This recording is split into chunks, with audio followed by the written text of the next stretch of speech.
The Dodgers are owned by Mark Walter from Northwestern. In the NBA, the story is about Mark Walter today as well. The Buss family is selling the Los Angeles Lakers to Mark Walter for a valuation of $10 billion, which is the highest ever for an American professional sports franchise. Despite ending their 46-year run as majority owners, the Buss family will keep a minority share, with Jeannie Buss continuing to run the team as its governor for, quote, at least a number of years. Magic Johnson, who works closely with Mark Walter, is part of his investment group in some of his sports investments. And of course, the public face of the Lakers had a great time with this. He tweeted, "Just like I thought. When the Celtics sold for $6 billion, I knew the Lakers were worth $10 billion. I guarantee you he texted that to Larry Bird, if indeed Larry Bird texts. And then more importantly, and we just got this moments ago, Luka Doncic just posted this, quote, "The Lakers are an amazing organization. I'm looking forward to meeting Mark and excited about the future. I'm also grateful to Jeannie and the Buss family for welcoming me to LA, and I'm happy that Jeannie will continue to be involved. I look forward to working with both of them to win championships." Note the plural on championships there.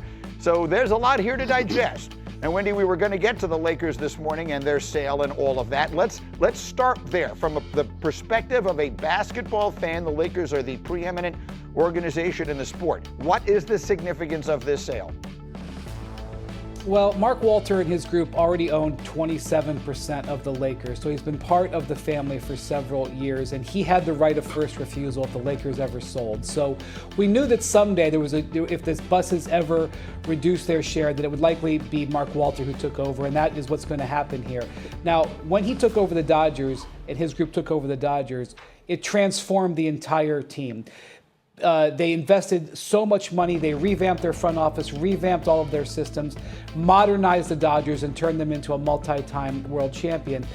Baseball is an uncapped sport. The NBA is a capped sport, so it's not just as simple as injecting money. However, from a overall standpoint, the Lakers are still definitely a family-run business. And over the last 15 to 20 years in the NBA, teams have been a lot more run like tech companies or private equity firms, and the Lakers have lagged behind in terms of infrastructure and other things of this nature.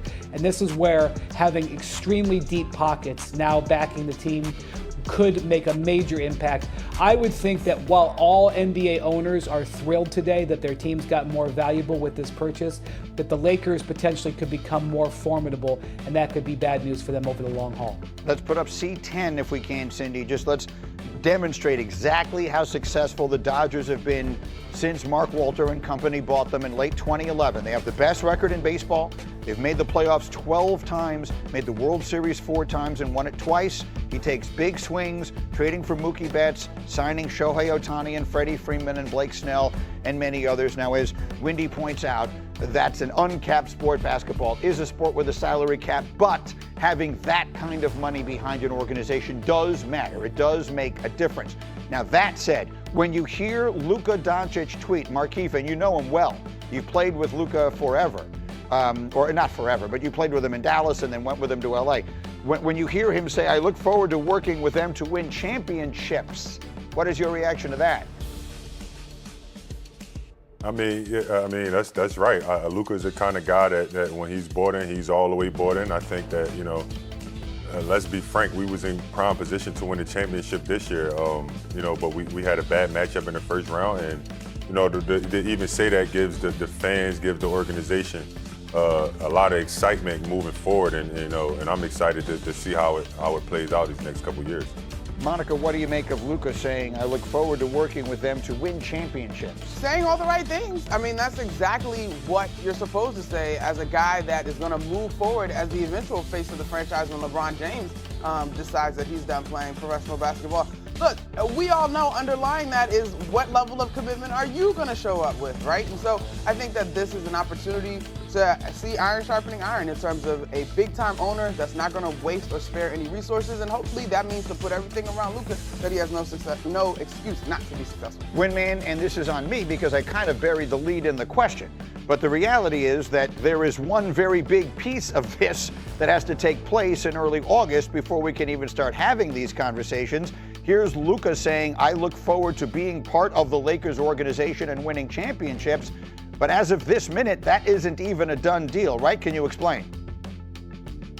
Yeah, so I'm a big actions over words person, especially in the NBA, Greeny, and this is where Luka absolutely can do that. So I would argue one of the most important things that is on the table for the entire NBA this summer is whether Luka signs a contract extension with the Lakers, which he can do on or after August 2nd. He can sign for 4 years and up to $230 million. He has some reasons why he may not want to sign for 4. He could potentially sign for 3. But the Lakers need to get him into that contract. And look, I think the Lakers are a great spot for him even before this ownership change. Now, I would tell him that with this potential new investment, you couldn't be on a better basketball situation in the world with the Lakers. Having said that, until he gets into that contract, there will still be a little bit of uncertainty about whether he's committed. So he has that chance very soon. Yeah, it's an interesting one, and that's important to point out here too, right? Like that the commitment going in both directions. 100%. I mean, the Lakers have not, we talked about how they don't spend on coaches and all that sort of thing. I do not mean this. Look, the Buss family have been an integral, important, meaningful piece of not just the history of basketball on the court, but just sort of the colorful history of the sport in so many different ways. And Dr. Jerry Buss was an icon in a million different ways. But the truth is, they haven't had enough money to compete with a lot of the other NBA ownership in recent years, and this completely changes that. And while fans don't like to think about that stuff because it isn't fun to think about, that stuff does matter, and it changes now. I mean, Greeny, to your point, let's just shrink it down, right? The neighbors in LA. Right. Walmart is like loaded, and you see it in the new facility and the way they've gone and gotten coaches, the way they've maneuvered to make sure they've gotten stars. And so, yes, in terms of just being able to compete in LA still, like this is a big move. And you're right, the Buss family brought this organization to a place where a guy like Mark Walters sees it as an attractive investment, and that's terrific. They deserve kudos for that. Now you've got the next crew to take it into the next chapter. So, Keith, assuming that Luka does re-up, or if that's the right way of describing what he can do as of August 2nd, what is this team missing? What has to happen for the Lakers this summer for them to be playing this week, this time next year? Ooh. Well, I think ultimately Luka does resign now. Is it 4 years? Is it 2 years? So ultimately, I think he will be there. What I think they need to make happen to the roster, I think it's minor tweaks. You know what I mean? You are in a position where LeBron has maybe 2 years left, and he's trying to win right now. So I don't think bringing in a ton of new pieces and kind of revamping the team makes a lot of sense. I think where they were this year, where we were really close to winning.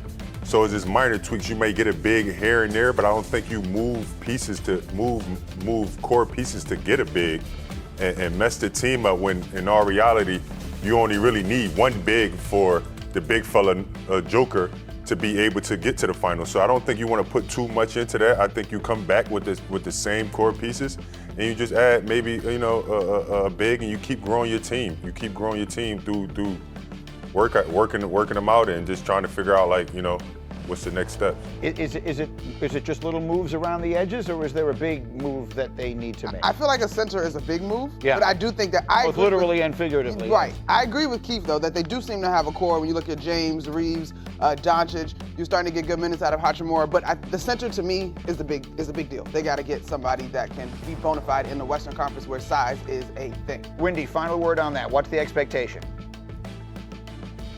If they're going to be committed to playing Luka Doncic and Austin Reeves together, in other words, they're going to keep those two guys on the perimeter, they just need more interior defense because those guys are susceptible on the outside. So they need somebody who can defend. It doesn't have to be a blockbuster trade, but their team right now is not equipped to defend at the rim with the perimeter players that they are playing. Somewhat remarkable, right? Like, while the NBA Finals are going on, we had Desmond Bain traded the other day to UT. We have the Los Angeles Lakers being sold. It's been a pretty busy week in and around the NBA's championship series, which continues tonight in the O'Brien.